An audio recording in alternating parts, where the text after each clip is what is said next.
Hello दोस्तों, competition मंत्रा classes में आपका स्वागत है। आज के वीडियो में हम लोग देखेंगे छत्तीसगढ़ सहकारिता भर्ती से संबंधित एमसीक्यू क्वेश्चन का पार्ट 1, जो कि इंपॉर्टेंट क्वेश्चंस हैं, आने लायक सेलेक्टेड क्वेश्चंस है। तो चलिए वीडियो स्टार्ट करते हैं। आज का पहला क्वेश्चन है, केंद्रीय सहकारिता मंत्रालय का गठन कब किया गया था? 2 अक्टूबर 2021, 3 मार्च 2021, 14 अप्रैल 2021 या 6 जुलाई 2021 को? तो केंद्रीय सहकारिता मंत्रालय का गठन कब हुआ था? 6 जुलाई 2021 को हुआ था। अगला क्वेश्चन है, छत्तीसगढ़ राज्य के सहकारी विभाग के मंत्री कौन हैं? उमेश पटेल, भूपेश बघेल, रविंद्र चौबे, कोई नहीं। तो वर्तमान में दोस्तों छत्तीसगढ़ राज्य के सहकारी विभाग के मंत्री कौन हैं? रविंद्र चौबे जी हैं। ऑप्शन नंबर सी करेक्ट हो जाएगा। अगला क्वेश्चन है, अपेक्स बैंक के वर्तमान अध्यक्ष कौन हैं? बैजनाथ चंद्राकर, गणेश यादव, M.A. कमाली या कोई नहीं? तो इसका जो करेक्ट आंसर है दोस्तों, अपेक्स बैंक के वर्तमान अध्यक्ष कौन है? बैजनाथ चंद्राकर हैं। ये बहुत इंपॉर्टेंट क्वेश्चन हो जाता है अभी जो एग्जाम होने वाला है इसके दृष्टिकोण से। अगला क्वेश्चन है, छत्तीसगढ़ सहकारिता समिति अधिनियम 1960 को राष्ट्रपति की अनुमति कब प्राप्ति हुई? 12 अप्रैल 1960, 18 अप्रैल 1960, 12 मई 1961 या 18 अप्रैल 1961? तो छत्तीसगढ़ सहकारिता समिति अधिनियम 1960 को राष्ट्रपति की अनुमति की प्राप्ति कब हुई थी? 18 अप्रैल 1961 को हुई थी। Option number D. अगला क्वेश्चन है, छत्तीसगढ़ सहकारी समिति अधिनियम 1960 में कितने अध्याय और धाराएं हैं? देखो, अध्याय और धाराएं से क्वेश्चंस तो आएंगे क्योंकि 25 क्वेश्चंस आने वाले हैं दोस्तों। तो कितने अध्याय और धाराएं हैं छत्तीसगढ़ सहकारी समिति अधिनियम 1960 में? 11 अध्याय और 96 धाराएं हैं। ऑप्शन नंबर डी यहाँ पे करेक्ट हो जाएगा। कौन कौन से अध्याय में कौन कौन से धाराएं हैं और क्या हैं, उनको थोड़ा सा डिटेल्स देख ले। तो अध्याय 1 में प्रारंभिक है, धारा 1 और 2। अध्याय 2 में रजिस्ट्रीकरण है, धारा 3 से लेकर 18 तक में इसका विवरण है। अध्याय 3 में है सदस्य, उनके अधिकार, दायित्व तथा विशेषाधिकार, धारा 19 से 30 तक। अध्याय 4 में है सोसाइटी के कर्तव्य, विशेषाधिकार, उनकी संपत्ति, धारा 31 से 47। अध्याय 5 में है सोसाइटियों का प्रबंध, धारा 48 से 57 ख तक है। अध्याय 5 को 2 भागों में बांटा गया है, 5 क और 5 ख में। ठीक है, 5 ख में क्या है? बीमित सहकारी बैंक है, धारा 57। अध्याय 6 में है संपरीक्षा, जांच, निरीक्षण तथा पर्यवेक्षण, धारा 58 से 63 क तक। अध्याय 7 में है विवाद तथा मध्यस्थता, धारा 64 से 68 तक। अध्याय 8 में विषय क्या है? समापन है, धारा 69 से 72। अध्याय 9 में है अपराध तथा सस्तियाँ, धारा 73 से 76 तक। और अध्याय 10 में है अधिकरण का गठन, 77 से 80 घ तक। अध्याय 11 में है प्रकीर्ण, धारा 81 से 96 तक। तो सभी अध्याय में कौन कौन से धाराएं शामिल हैं, उसका विषय क्या क्या है, उसमें क्या क्या चीज़ें शामिल हैं, उसका जानकारी आपको होना चाहिए, क्योंकि यहाँ से एक क्वेश्चन बनता ही बनता है। अगला क्वेश्चन है, छत्तीसगढ़ सहकारी समिति अधिनियम 1960 के अनुसार असुमेलित विकल्प कौन सा है? अध्याय 2 रजिस्ट्रीकरण, अध्याय 3 सदस्य, उनके अधिकार, दायित्व एवं विशेषाधिकार, अध्याय 7 में संपरीक्षा, जांच, निरीक्षण तथा पर्यवेक्षण, अध्याय 9 में अपराध एवं सस्तियाँ। तो अध्याय 2, अध्याय 3 और अध्याय 9 जो है सही है दोस्तों, असुमेलित पूछा गया है। तो अध्याय 7 संपरीक्षा, जांच, निरीक्षण तथा पर्यवेक्षण जो है असुमेलित है। संपरीक्षा, जांच, निरीक्षण तथा पर्यवेक्षण कौन से अध्याय में है? तो अध्याय 6 में है। जबकि अध्याय 7 में क्या है दोस्तों? विवाद तथा मध्यस्थता शामिल है। अध्याय 7 में है विवाद तथा मध्यस्थम, ठीक है। जबकि संपरीक्षा, जांच, निरीक्षण तथा पर्यवेक्षण अध्याय 6 में है। अगला क्वेश्चन है, सहकारी समिति अधिनियम 1960 के किस धारा में केंद्रीय सहकारी बैंक तथा रिजर्व बैंक को परिभाषित किया गया है? धारा 2, धारा 3, धारा 4 या धारा 1? तो इसका जो करेक्ट आंसर है ऑप्शन नंबर डी, धारा 1 में है। केंद्रीय सहकारी बैंक तथा रिजर्व बैंक को परिभाषित किया गया है। अगला क्वेश्चन है, सहकारी समिति अधिनियम 1960 की धारा 2 के अनुसार विद्यार्थी से क्या अभिप्रेत हैं? ऐसा व्यक्ति जो विदेशों में पढ़ रहा हो, ऐसा व्यक्ति जो अपने उच्चतर शिक्षा के लिए बैंक ऋण लिया हो, ऐसा व्यक्ति जो किसी शैक्षणिक, व्यावसायिक या प्रशिक्षण संस्था में प्रशिक्षण कर रहा हो, उपर्युक्त तीनों। तो इसका जो करेक्ट आंसर है दोस्तों ऑप्शन नंबर सी, ऐसा व्यक्ति जो किसी शैक्षणिक, व्यावसायिक या प्रशिक्षण संस्था में प्रशिक्षण कर रहा हो। अगला क्वेश्चन है, यदि यह समाधान हो जाता है कि लोकहित में विकास के समुचित क्रियान्वयन के लिए किसी समिति का पुनर्गठन आवश्यक है, तो पुनर्गठन की स्कीम को कौन बना सकता है? केंद्र सरकार, राज्य सरकार, केंद्रीय मंत्रिमंडल, केंद्र और राज्य सरकार दोनों। तो कौन बना सकता है दोस्तों? राज्य सरकार बना सकता है। ठीक है, ऑप्शन नंबर बी करेक्ट हो जाएगा। अगला क्वेश्चन है, छत्तीसगढ़ शासन द्वारा ठाकुर प्यारेलाल सिंह सम्मान 2022 किसे प्रदान किया गया था? श्री अशोक अग्रवाल को, श्री मनु नायक को, श्री रामाराव वैष्णव को, या किसी को नहीं? तो इसका जो करेक्ट आंसर है दोस्तों, श्री अशोक अग्रवाल को 2022 में छत्तीसगढ़ शासन द्वारा ठाकुर प्यारेलाल सिंह सम्मान 2022 प्रदान किया गया था। किसके द्वारा किया गया था? तो उस समय अनुसुईया उइके राज्यपाल जी के द्वारा ये प्रदान किया गया था। ये इसलिए इम्पोर्टेंट हो जाता है दोस्तों क्योंकि जो ठाकुर प्यारेलाल सिंह है उसको छत्तीसगढ़ का सहकारिता पुरुष कहा जाता है और सहकारिता के क्षेत्र में ही ये पुरस्कार दिया जाता है। 2022 में किसे दिया गया था? तो नाम याद रखेंगे, श्री अशोक अग्रवाल जी को। अगला क्वेश्चन है, सहकारिता विभाग संबंधी बजट तथा योजनाओं संबंधी प्रकरण कौन तैयार करता है? सहकारिता मंत्री, सचिव सहकारिता, उप सचिव सहकारिता, या अवर सचिव सहकारिता? तो इसका जो करेक्ट आंसर है दोस्तों, ऑप्शन नंबर बी, सचिव सहकारिता करता है। सहकारिता विभाग संबंधी बजट तथा योजनाओं से संबंधित प्रकरण तैयार करता है। अगला क्वेश्चन है, छत्तीसगढ़ सहकारी सोसाइटी अधिनियम 1960 में संशोधन से पहले सहकारी समितियों के पंजीयन के लिए आवश्यक न्यूनतम सदस्यों की संख्या कितनी थी? 5, 10, 20 या 30? तो 1960 में संशोधन से पहले सहकारी समितियों में पंजीयन के लिए आवश्यक न्यूनतम सदस्यों की संख्या कितनी थी?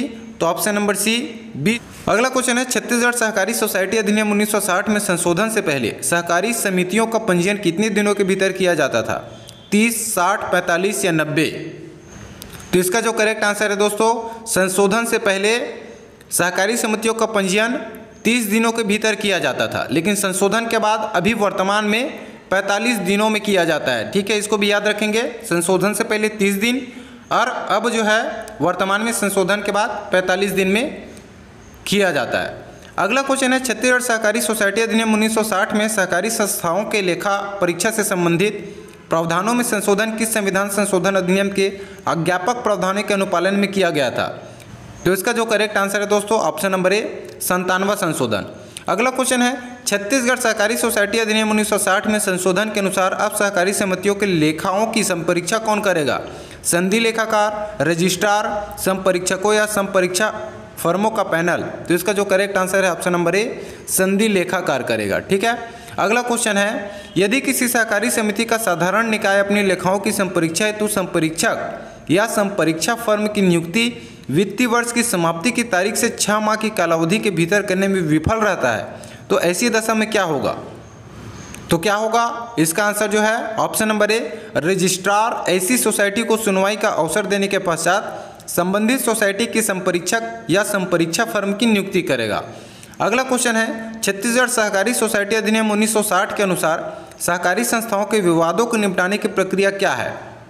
सहकारी संस्थाओं के विवाद को निपटाने के लिए एक विवाद निपटान समिति का गठन किया जाएगा, तो ये गलत है। वाद निपटान समिति में सहकारी समिति के सदस्यों, सरकार के प्रतिनिधियों और एक तटस्थ सदस्य शामिल होंगे, तो ये करेक्ट ऑप्शन हो जाएगा, ऑप्शन नंबर 20 का करेक्ट आंसर है। अगला क्वेश्चन है, भारत में सहकारिता की शुरुआत कब हुई? 1885 में, 1904 में, 1923 में या 1956 में? तो भारत में सहकारिता की शुरुआत हुई थी दोस्तों 1904 में, ऑप्शन नंबर बी। अगला क्वेश्चन है, अंतर्राष्ट्रीय सहकारिता दिवस कब मनाया जाता है? 1 मई, 1 जून, 1 जुलाई या 1 अगस्त? तो अंतर्राष्ट्रीय सहकारिता दिवस के रूप में मनाया जाता है 1 जुलाई को, ऑप्शन नंबर सी करेक्ट है। अगला क्वेश्चन है, छत्तीसगढ़ सहकारी सोसाइटी अधिनियम 1960 की कौन सी धारा के तहत सहकारी संस्थाओं का वर्गीकरण किया गया है? तो सरकारी संस्थाओं का वर्गीकरण किया गया है ऑप्शन नंबर सी, धारा 10 के तहत। अगला क्वेश्चन है, सहकारी साख अधिनियम कब पारित किया गया? तो 1904 में पारित किया गया था सहकारी साख अधिनियम। अगला क्वेश्चन है, किस वर्ष को सहकारी शताब्दी वर्ष के रूप में मनाया जाता है? 2003, 2009, 2004 या 2005? तो वर्ष 2004 को सहकारी शताब्दी वर्ष के रूप में मनाया जाता है। अगला क्वेश्चन है, सहकारी साख समितियों का तंत्र है द्विस्तरीय, त्रिस्तरीय, पंचस्तरीय या उपरोक्त सभी? तो सहकारी साख समितियों का तंत्र है त्रिस्तरीय है दोस्तों, ऑप्शन नंबर बी करेक्ट होगा। अगला क्वेश्चन है, सहकारिता किस मूल सिद्धांत पर आधारित है? सुरक्षा के लिए शांति, अहिंसा परमो धर्म, एक सब के लिए, सब एक के लिए? ऑप्शन नंबर सी इसका करेक्ट हो जाएगा, एक सब के लिए, सब एक के लिए। अगला क्वेश्चन है, विश्व में सहकारिता का प्रारंभ किसने किया? फ्रेडरिक विलियम, हडसन शुल्ट्ज डेलिस, रेफेजन या रॉबर्ट ओवन? तो विश्व में सहकारिता का प्रारंभ किसने किया था दोस्तों? Option number D, Robert oven ने किया था। लेकिन वही यदि यहाँ पे भारत का पूछ दिया जाए कि भारत में सहकारिता का प्रारंभ किसने किया था, तो याद रखिएगा दोस्तों, एफ निकोलसन ने किया था। और छत्तीसगढ़ के संदर्भ में यदि पूछ दिया जाए तो छत्तीसगढ़ में सहकारिता के जनक ठाकुर प्यारेलाल सिंह जी हैं, तो इसको याद रखिएगा, ठीक है। भारत का पूछे तो एफ निकोलसन, और विश्व में सहकारिता का प्रारंभ किसने किया था? तो रॉबर्ट ओवन ने, जो कि कहाँ के हैं दोस्तों? इंग्लैंड के हैं, ठीक है। अगला क्वेश्चन है, वर्तमान में सहकारिता विषय है संघ सूचिका, राज्य सूचिका, समवर्ती सूचिका या इनमें से कोई नहीं? तो वर्तमान में सहकारिता विषय है राज्य सूचिका, ऑप्शन नंबर बी यहाँ पे करेक्ट हो जाएगा। अगला क्वेश्चन है, सहकारिता समिति के रजिस्ट्रार की नियुक्ति कौन करता है? केंद्र सरकार, राज्य सरकार, कलेक्टर, इनमें से कोई नहीं? तो कौन करता है? राज्य सरकार करता है, ऑप्शन नंबर बी करेक्ट हो जाएगा। अगला क्वेश्चन है, अपर रजिस्ट्रार किसके अधीन कार्य करता है? संयुक्त रजिस्ट्रार, उप रजिस्ट्रार, सहायक रजिस्ट्रार या रजिस्ट्रार? तो अपर रजिस्ट्रार जो है दोस्तों रजिस्ट्रार के अधीन कार्य करता है, ऑप्शन नंबर डी। अगला क्वेश्चन है, किस धारा के अधीन सोसाइटियों को रजिस्ट्रीकृत किया जाएगा? धारा 3, धारा 4, धारा 5 या धारा 6? तो सोसाइटियों का रजिस्ट्रीकरण जो है दोस्तों धारा 4 के अकॉर्डिंग होता है, ऑप्शन नंबर बी करेक्ट हो जाएगा। अगला क्वेश्चन है, सहकारी समिति बनाने के लिए कम से कम कितने वयस्क व्यक्तियों की सहमति आवश्यक है? 10, 12, 15 या 20? तो सहकारिता समिति बनाने के लिए 10 वयस्क व्यक्तियों की सहमति आवश्यक होती है, ऑप्शन नंबर ए करेक्ट होगा। अगला क्वेश्चन है, सोसाइटी का पंजीयन कितने दिनों के भीतर किया जाएगा? तो कितने दिनों के भीतर किया जाता है दोस्तों? वर्तमान में 45 दिन के भीतर किया जाता है, जबकि संशोधन के पहले ये 30 दिन के अंदर किया जाता था, ठीक है।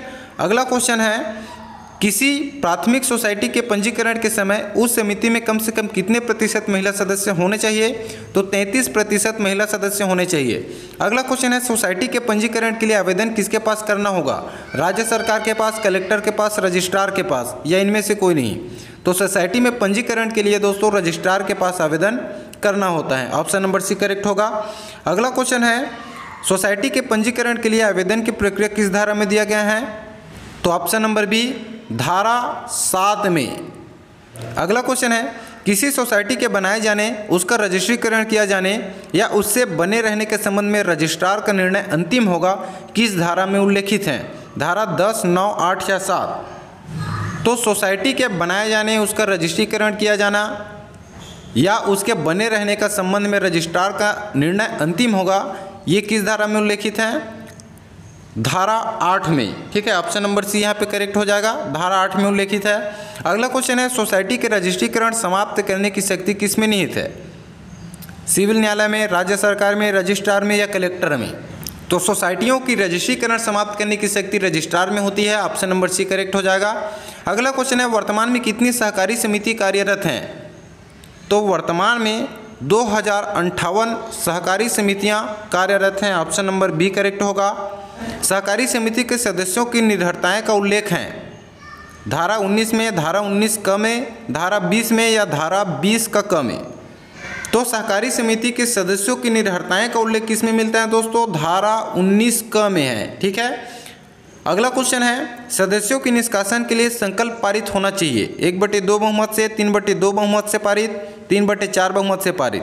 तो इसका जो करेक्ट आंसर है दोस्तों 3/4 बहुमत से पारित होना चाहिए यदि किसी सदस्य को निष्कासित करना है तो आज के वीडियो में ये 40 MCQ क्वेश्चन थे दोस्तों।